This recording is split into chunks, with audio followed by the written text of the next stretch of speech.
General Hospital will reveal. As night descended upon Port Charles, the air grew electric with anticipation. The nurses' ball, a glamorous affair bathed in glittering lights and luxurious fabrics, unfolded with all the pomp and excitement of a royal gala.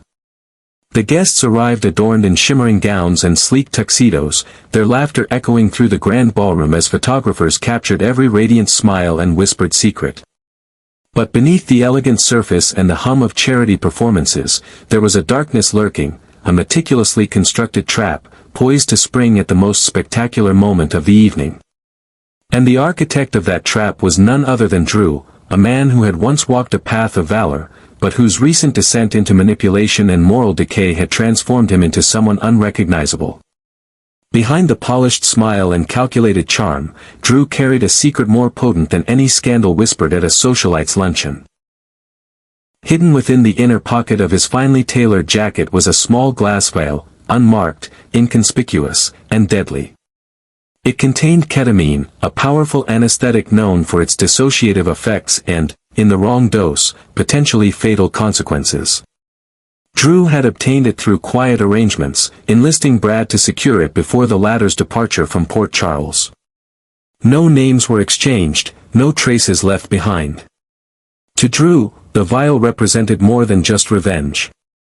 It was power, the kind of power that could unravel reputations, silence threats, and shift the balance of influence within the Ketamine empire. His target was precise: Tracy. The matriarch of the Ketamine dynasty, proud and sharp-tongued, had stood in his way for far too long.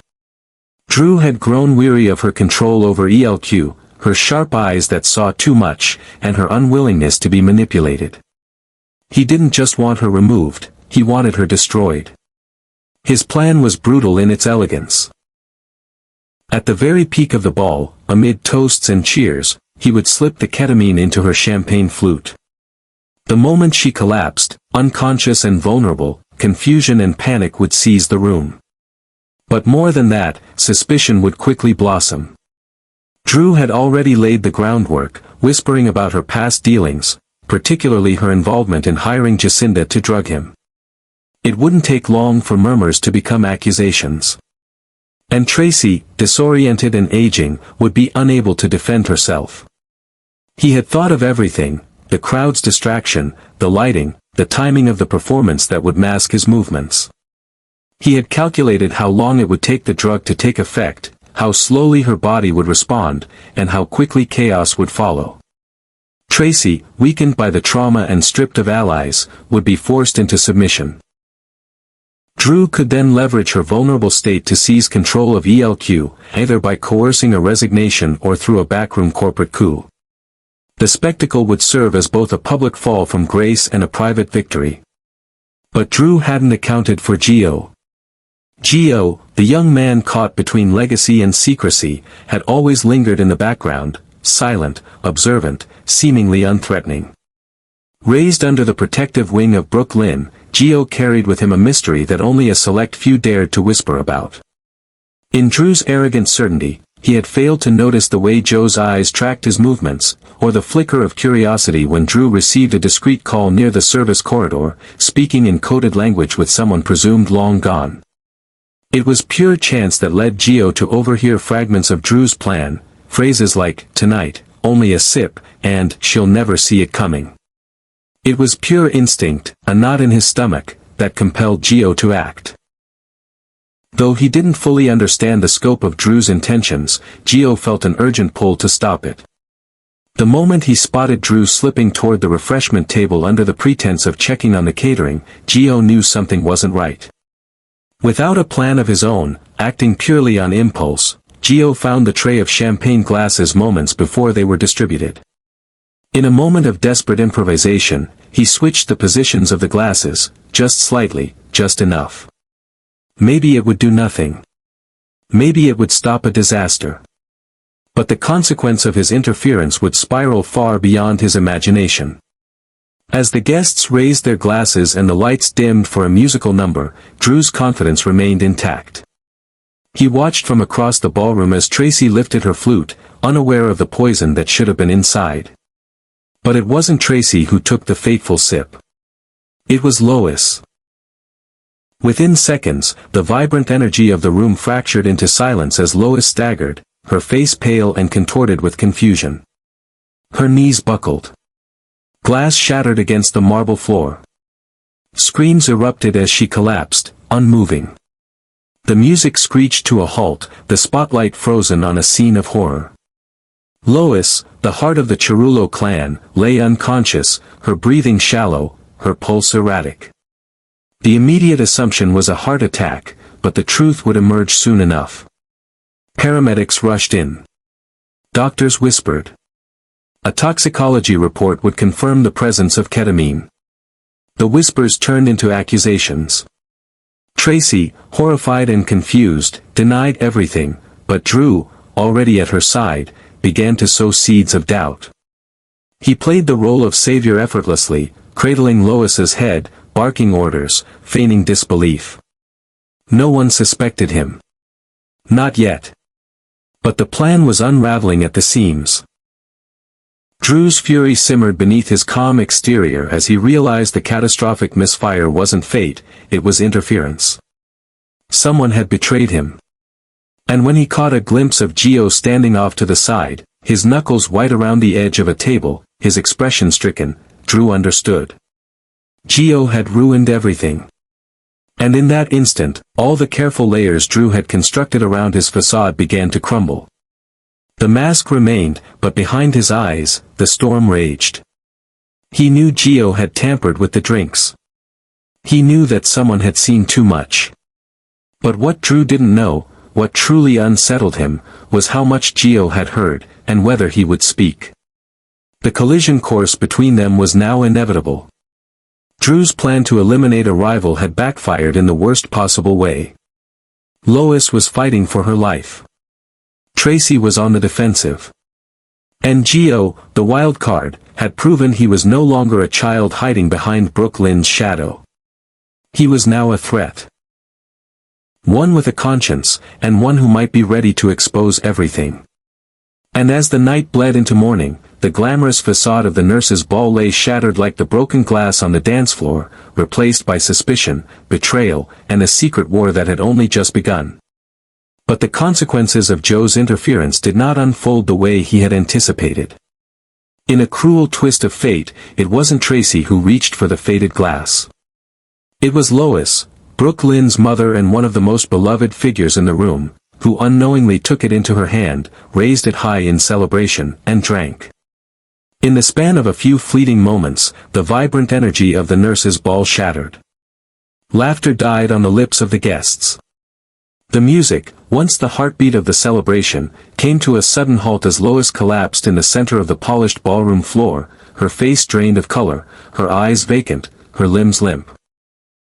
A collective gasp swept through the room, followed by an eruption of panic.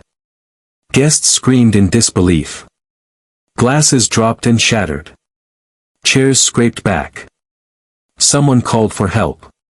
The crowd surged, forming a chaotic circle around the fallen woman. Medical professionals, present for the gala, sprinted into action. They knelt beside Lois, shouting her name, checking for a pulse, applying emergency aid as her body lay still against the marble. And amidst the chaos stood Drew. For a split second, he was motionless. His eyes widened, a flicker of real panic flashing behind the mask of control. His body stiffened, as if every carefully laid plan had been obliterated in an instant. His fingers twitched involuntarily, his breath caught in his throat. This was not what he had planned. Not her. Never her. But he recovered quickly, mastering the storm inside him.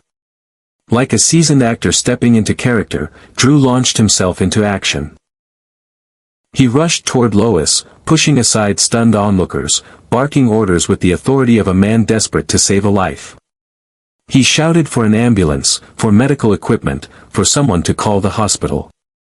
He knelt beside her, pretending to be the hero.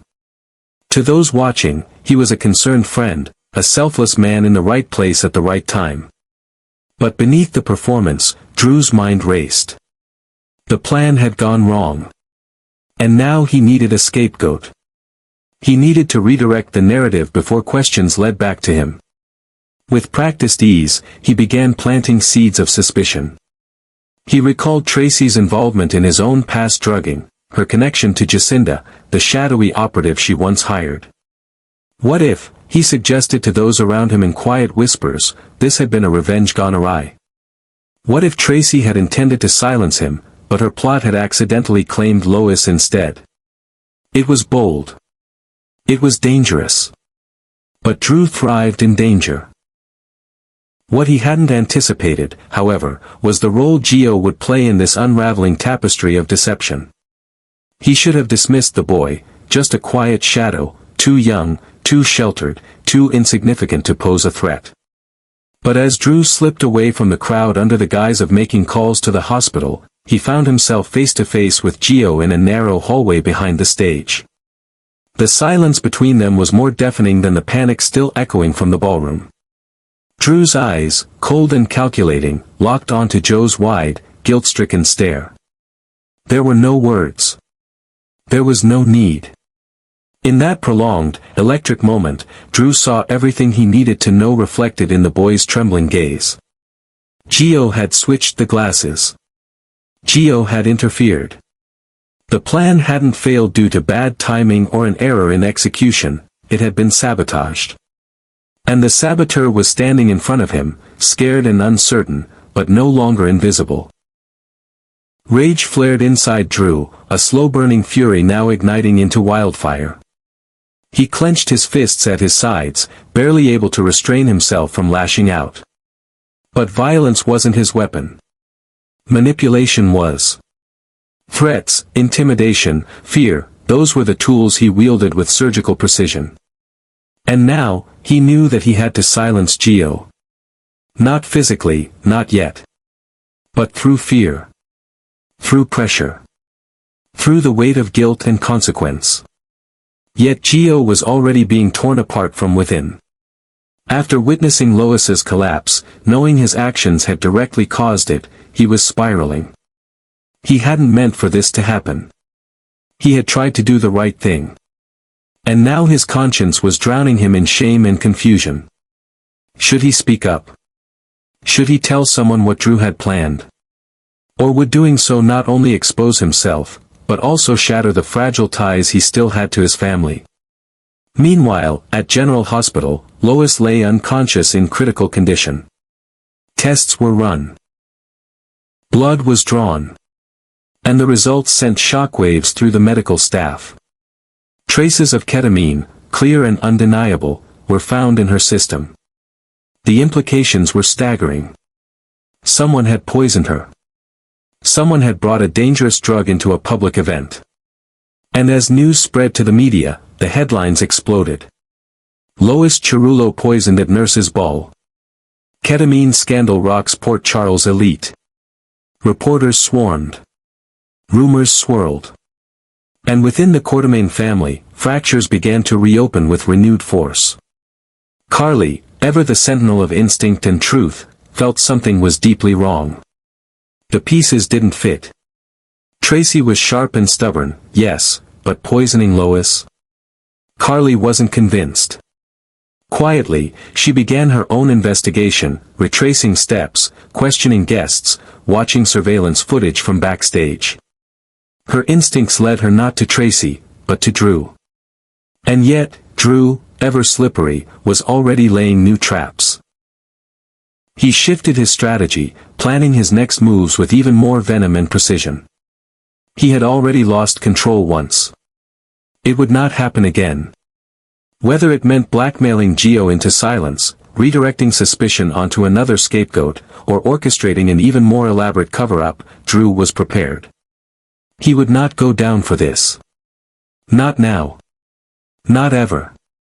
But the truth had already begun to leak, slow, dangerous, unstoppable. Joe's silence, once a shield, now felt like a ticking bomb. His every interaction was tinged with paranoia. His every glance a silent scream. And deep down, he knew it was only a matter of time before something cracked. Whether it was his conscience, Drew's restraint, or the facade that Port Charles still clung to, something would break. And when it did, secrets would spill like blood across the ballroom floor. For Drew was no longer the man of valor he once pretended to be. He had become something else entirely, a man of shadows, of schemes and sins. He operated not with honor, but with threats and poisons. And this time, the cost of his ambition might not just be Lois's life or Joe's innocence, it might be his own future. His downfall, once impossible to imagine, now loomed on the horizon.